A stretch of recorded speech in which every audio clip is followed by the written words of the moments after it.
चलिए, सब लोग तैयार हैं? पढ़ के फूक दो उनको। हाँ, इधर देखो।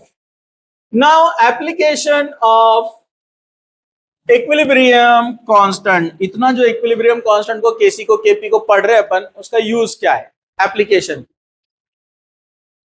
इधर देखो। हाँ, तो यहां पर ये आपके सामने एप्लीकेशन है, इसको जरा ध्यान से देखना है। First point, number 1 application. Expression for equilibrium constant is applicable only when concentration of the reactant and product have attained the constant value at equilibrium. Application से पहले जो पॉइंट उसने समझाना चाह रहा है कि आप पहले ये बात को समझ लो कि जो भी होता है रिएक्टेंट,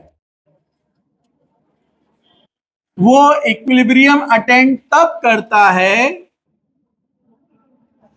जब इनकी वैल्यूज और इनकी वैल्यूज एक कांस्टेंट वैल्यू हासिल कर लेती है, एक कांस्टेंट वैल्यू अटेन कर लेती है। मतलब रिएक्शन स्टार्ट हुआ, सी और डी बनना शुरू हुआ, लेकिन थोड़ी देर के बाद ऐसा हुआ कि जितना सी और डी बनना था बन गया, अब उसके आगे नहीं बढ़ रहा है, उसका कांस्टेंट वैल्यू आ गया। ए और बी जितना खत्म होना था खत्म हो गया, उससे ज्यादा खत्म नहीं हो सकता, वो अपनी एक कांस्टेंट वैल्यू पे आकर रुक गया।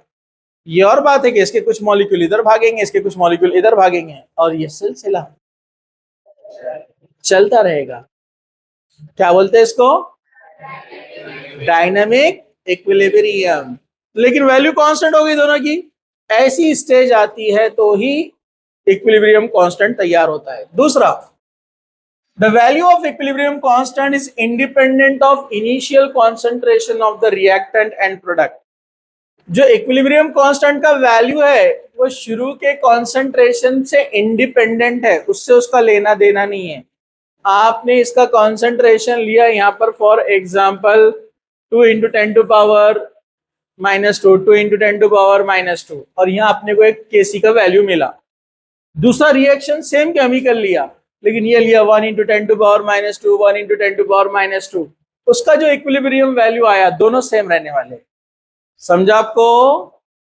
क्योंकि ये रेशो है ना दो का, product divided by reactant. Example दिया था ना मैंने आपको, 10/5 आंसर वही आएगा, 20/10 आंसर वही आएगा। अरे बराबर है कि नहीं है? तो ये दोनों का रेशो है ना केसी, मतलब इसलिए वो हमेशा कांस्टेंट वैल्यू आती है, फर्क नहीं पड़ता कि आपने कितना रिएक्टेंट लिया था। समझा आपको?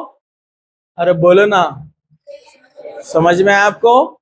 ठीक है, चलो number 3 point. Equilibrium constant is temperature dependent, having one unique value of the particular reaction represented by the balance equation at given temperature. ये टेम्परेचर डिपेंडेंट रिएक्शन है। कुछ रिएक्शन नॉर्मल टेम्परेचर पर इक्विलिब्रियम अटेंड नहीं करते, high temperature पे करते, कुछ low temperature पर, कुछ मीडियम टेम्परेचर पर, कुछ हाई टेम्परेचर पर। और कुछ रिएक्शंस कैसे होते हैं कि टेम्परेचर जो है उनका फिक्स होता है, मतलब ऑलमोस्ट सभी टेम्परेचर फिक्स है, वहां इक्विलिब्रियम अटेंड हो गया। अगर आपने टेम्परेचर चेंज किया तो इक्विलिब्रियम शिफ्ट होगा इधर या इधर। समझा आपको? उसका एग्जांपल अपन ने देखे थे, सिरप, शुगर सिरप। आपने शक्कर लिए, पानी में डिसॉल्व कर दिए और खूब गर्म करे, उसको खूब गर्म करे, शक्कर पिघलना शुरू हो गई। फिर आपने उसको ठंडा कर दिया। अब ठंडा कर दिया तो अंदर कौन है? सॉलिड शुगर और जो लिक्विड डिसॉल्व, दोनों इक्विलिब्रियम में आ गए। मतलब कुछ शुगर सॉलिड भी है, जो ऊपर आपको पपड़ियां नजर आती है ना, कड़क कड़क दिखेगी आपको, और अंदर कुछ लिक्विड भी है शुगर का। समझा आपको? दोनों इक्विलिब्रियम में आ गए, एक फिक्स वैल्यू मिल गई केसी। लेकिन अगर आपने टेम्परेचर फिर से नीचे से हीटर चालू कर दिए तो वो पपड़ी जो कड़क कड़क थी वो क्या होती? डिसॉल्व होना शुरू होती है। अरे समझा क्या? अरे समझा क्या? जब वो डिसॉल्व होती है मतलब सॉलिड वाला भाग रहा है लिक्विड की तरफ। अरे बोलो ना, तो इक्विलिब्रियम शिफ्ट हुआ ना। सॉलिड शुगर का वैल्यू क्या होगा? कॉन्सेंट्रेशन का कम, और लिक्विड का कॉन्सेंट्रेशन क्या होगा? बढ़ेगा। तो केसी का वैल्यू चेंज हो जाएगा ना। अरे बोलो ना, क्योंकि हम केसी कैसे निकालते हैं, प्रोडक्ट अपॉन रिएक्टेंट। अगर आपने गर्म करना शुरू करे तो प्रोडक्ट बढ़ रहा है ना, और रिएक्टेंट कम हो रहा है तो आंसर चेंज होगा ना। तो टेम्परेचर के साथ साथ केसी और केपी का वैल्यू चेंज होता है। समझा? समझा? टेम्परेचर कम करेंगे तो वापस भी आ सकता है, फिर से सॉलिड बनना शुरू हो रहा है ना, तो प्रोडक्ट कम होना शुरू होगा, सॉलिड बढ़ता रहेगा, तो ऊपर और नीचे का वैल्यू चेंज हो रहा है तो नया केसी वैल्यू मिलेगा। हर टेम्परेचर पर एक अलग केसी होता है। समझा? तो ये टेम्परेचर डिपेंडेंट है। चौथा, the equilibrium constant for the reverse reaction is equal to the inverse of the equilibrium constant for the following reaction। ये तो अपन ने पहले पढ़ लिए थे 100 साल पहले, कि rate of forward reaction is equal to rate of backward reaction, दोनों इक्वल रहते, रेसिप्रोकल रहते। पढ़े ना अपन ने? अरे पढ़ेगे नहीं? KC is equal to 1, KC dash is equal to upon KC. KC dash बोले तो रिवर्सिबल है, और नीचे वाला केसी जो है वो फॉरवर्ड है, दोनों एक दूसरे के रिवर्सिबल है और रेसिप्रोकल है, मतलब वैल्यू सेम है लेकिन अपोजिट। समझा? अरे याद है कि नहीं ये?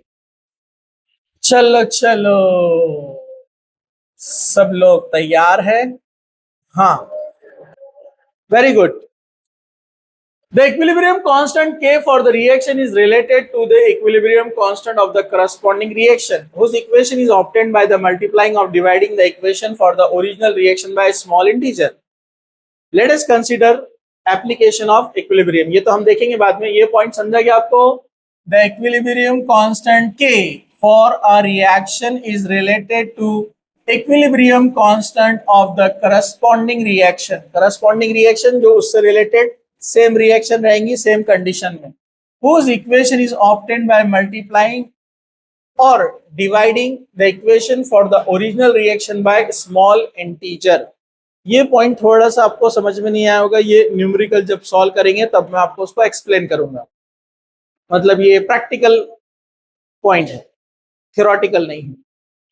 अब देखिए यहां पर, predict the extent of reaction on the basis of its small magnitude. Equilibrium constant का एप्लीकेशन क्या है, यूज क्या है बता रहा हूं। बोलता है कि बड़ी रिएक्शन करके देखने की जरूरत नहीं अपने को कि होगा नहीं होगा, एक स्मॉल अमाउंट में लेबोरेटरी के अंदर अपन छोटा सा रिएक्शन करके उसका केसी वैल्यू मालूम पड़ गया तो अपन पता लगा सकते हैं रिएक्शन होगा या नहीं होगा या इक्विलिब्रियम में होगा। कैसे? आगे आएगा, यही चाहेगा आगे। Predict the direction of the reaction, reaction forward में जाएंगी या बैकवर्ड में ज्यादा जाएंगी, इसको हम पहचान सकते हैं केसी वैल्यू की हेल्प से। कैसे बताऊंगा मैं। कैलकुलेट इक्विलिब्रियम कॉन्सेंट्रेशन, कॉन्सेंट्रेशन तो निकाल सकते हैं अपने, केसी मालूम पड़ गया और प्रोडक्ट दिया हुआ है तो रिएक्टेंट निकाल सकते हैं ना, या रिएक्टेंट दिया हुआ है केसी दिया हुआ है तो प्रोडक्ट निकाल सकते हैं, तो ये फॉर्मूला है ना अपने पास, ठीक है ओके। तो predicting the extent of reaction, मतलब रिएक्शन होगा या नहीं होगा कैसे मालूम कर सकते हैं, बहुत सिंपल है, जरा ध्यान से इसको देखना है आपको। मैं लिखता नहीं हूं, डायरेक्ट समझा देता हूं आपको, जरा ध्यान से देखना। केसी, इसका एक क्राइटेरिया है 10 टू पावर -3 से 10 टू पावर 3, 0 के इधर 10 टू पावर -3 और 0 के इधर 10 टू पावर 3। आपको पता है 10 टू पावर -3 का मतलब क्या होता है, 0.001, और 10 टू पावर 3 का मतलब क्या होता है, 100 हजार। समझा आपको? ये 10 टू पावर 3 और 10 टू पावर -3 इतने कॉन्सेंट्रेशन के बीच में रहना तो वो इक्विलिब्रियम में है, उसके आगे या पीछे रहा तो क्या होगा, चलो देखते हैं। Point number 1, if KC is greater than 10 to power 3, अगर केसी का value answer 10 to power 1, 10 to power 2, 10 to power 3 और आगे बढ़ते जाएंगे, 10 to power -1, 10 to power -2, 10 to power -3 और आगे बढ़ते जाएंगे। अगर KC, if KC is greater than 10 to power 3, मतलब केसी वैल्यू इधर आ रहा है, 10 टू पावर 3 से ज्यादा आ रहा है उसका आंसर। केसी कैसे निकालते हैं, प्रोडक्ट अपॉन रिएक्टेंट, अरे पढ़े ना अपन ने अभी। केसी कैसे निकालते हैं, product concentration of product upon concentration of reactant. उसका आंसर अगर 10 टू पावर 3 से ज्यादा आता है, product predominate over the reactant, that is if Kc is very large the reaction proceed nearly to the completion, reaction forward direction में जाएंगी, A B बनकर रहेगा, प्रोडक्ट रहेगा प्रीडोमिनेंट। क्या रहेगा? प्रीडोमिनेंट, मतलब ज्यादा मिलेगा। प्रीडोमिनेंट मतलब हावी पड़ेगा वो। और ए तकरीबन खत्म हो जाएगा जीरो के करीब और बी बढ़ जाएगा, मतलब रिएक्शन फॉरवर्ड डायरेक्शन में जा रही है, प्रोडक्ट मिल रहा है। अरे समझा क्या? आपने रिएक्शन लगाया, हीटिंग शुरू किया, जो भी था नहीं किया, ए और बी को मिक्स किया आपने, या ए का रिएक्शन स्टार्ट किया और बी बन गया, प्रोडक्ट बन गया। जैसे ही प्रोडक्ट बना आप क्या करेंगे? यस, क्या बोलेंगे आप? अरे क्या बोलेंगे? मतलब प्रोडक्ट बन गया ना, हाँ, रिएक्टेंट नहीं के बराबर, तो फॉरवर्ड डायरेक्शन में। इतना करने के बजाय अगर उसका केसी वैल्यू आपको मालूम हो तो आप बोल देंगे रिएक्शन होती है फॉरवर्ड डायरेक्शन में, होगी या नहीं होगी। कैसे? 10⁻³ से ज्यादा केसी का वैल्यू है, मतलब रिएक्शन फॉरवर्ड डायरेक्शन में है। समझा? लेकिन अगर उसका एग्जाम्पल देख लो, एग्जाम्पल देखो, the reaction of H2 with O2। आगे बताओ इसके एग्जाम्पल। हाँ, reaction with H2 plus O2 का है, हाँ, तो हाफ O2 लेना पड़ेगा ना अपने को, हाफ O2। वो दे रहा अपने को H2O, दिया नहीं उसने वहां पर, 500 केल्विन पर। ये उसका टेम्परेचर फिक्स होता है इक्विलिब्रियम का, हर एक इक्विलिब्रियम का। कैसी वैल्यू कितना मिला बोलो?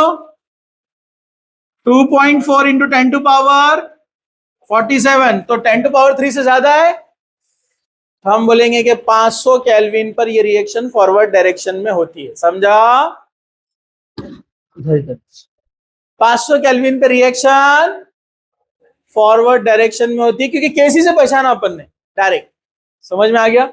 चलो मेरे को ये बताओ, H2 लिया, Cl2 लिया, 2 HCl बना 300 केल्विन के ऊपर, केसी मिला 4 इंटू 10⁻31, फॉरवर्ड डायरेक्शन में होगी, मतलब प्रोडक्ट अपने को ज्यादा मिलेगा। टेम्परेचर जरूरी है, लेकिन टेम्परेचर कम करे तो केसी का वैल्यू भी चेंज हो जाता है। समझा? तो स्पेसिफिक टेम्परेचर पर अपने को केसी वैल्यू होना। अरे इधर देखो, यहाँ पर, इधर इतना बेसिक से और अच्छे से समझा रहा मैं। आप लोग बहुत लकी है, कैसे पहचान, बहुत लकी है आप लोग। पूछो कैसे? मेरे जैसा टीचर मिला आपको, अल्हम्दुलिल्लाह। तो नाक बाद में पहुंचे, इधर देखो, हाँ, अरे वहां लगा दीजिए। अरे यार क्या बच्चे, इतने बड़े हो गए बच्चे। ठीक है, खैर जाने दो, ठीक है, टॉपिक चेंज। हाँ, इधर सामने बोर्ड पे अपन, जो इधर चलता रहता चलता रहता, अपन अपना इधर देखने का। लेडीज, तो जहां भी केसी का वैल्यू 10⁻³ से ज्यादा, रिएक्शन फॉरवर्ड डायरेक्शन में होगा। समझा? हाँ, चलो ये वाला बताओ, H2 plus Br2 gives 2HBr at 300 Kelvin. KCF 5.4 into 10⁻18. Forward होगा नहीं होगा? होगा। चलो अब Kc लेस देन 10⁻³ है, अगर Kc लेस देन 10⁻³ है तो रिएक्शन होगा ही नहीं। नो, ये डोमिनेंट रहेगा रिएक्टेंट। ये बना भी तो ऐसा छोटा मोटा एकदम हल्का सा। समझा आपको?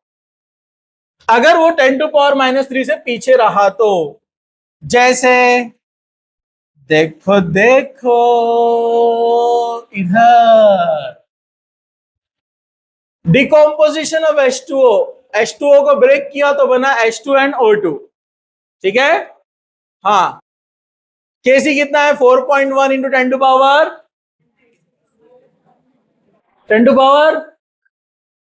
देखेंगे तो मालूम पड़ेंगे ना। तुम उनको देख रहे हो, उनको क्यों देख रहे हो? तुम नहीं देखना है, इधर देखो। हाँ, 10⁻48, तो -3 से नीचे ना, तो ए अपनी जगह बैठे रहेगा एकदम सख्त, वो प्रोडक्ट बनने का नाम नहीं लेगा। No reaction. आप उसको कितना भी बोले तो वो आपको ऐसे देखेगा। वो समझ में आया आपको? मतलब वो प्रोडक्ट नहीं बनाएगा, प्रोडक्ट नहीं बनाएगा। दूसरा N2 प्लस O2 2NO बनाया, कैसी है 4.8 इंटू 10 टू पावर माइनस 31, देगा नहीं देगा, ऐसे खड़े रहेंगे, ऐसे देखेगा, इधर देखो। अरे समझा क्या मतलब, रिएक्टेंट डोमिनेंट। चलो third condition, if KC is in the range of 10 to power minus 3 से 10 टू पावर 3, जो मैंने आपको बताया, ये होता है इक्विलिब्रियम। ये रिएक्शन इक्विलिब्रियम में होती है, जैसे H2 plus I2 gives HI, केसी है 57 एट 700 केल्विन, बीच में आएगा 57, तो 0.001 से लेकर 1000 मतलब 1000 तक, इनके बीच में जो कॉन्सेंट्रेशन रहते हैं, ये सब रिएक्शन क्या बनाते हैं, इक्विलिब्रियम, डायनामिक इक्विलिब्रियम। सिलसिला जारी रहेगा, नॉन स्टॉप चलता रहेगा। अरे समझा क्या? तो आप लोग भी डायनामिक बनिए जरा, डायनामिक, डायनामिक मालूम है ना? हाँ चलो, हरकत में रहना, हरकत में बरकत है, मालूम है ना आपको? हाँ, एक और एक रिएक्शन, ये सारे एग्जांपल तो आपको लिखना है, मैं से नोट्स में सेंड करूंगा। अब तक 4 PDF हो गए, चेक करने का टाइम नहीं मिल रहा था, लेकिन आज या कल में अपन करेंगे इंशाल्लाह उसको। तो ये पॉइंट आपको समझ में आ गए, ये वाला इंपॉर्टेंट पॉइंट है, इसको अपन कल कंटिन्यू करने वाले हैं। अभी नमाज और दर्स।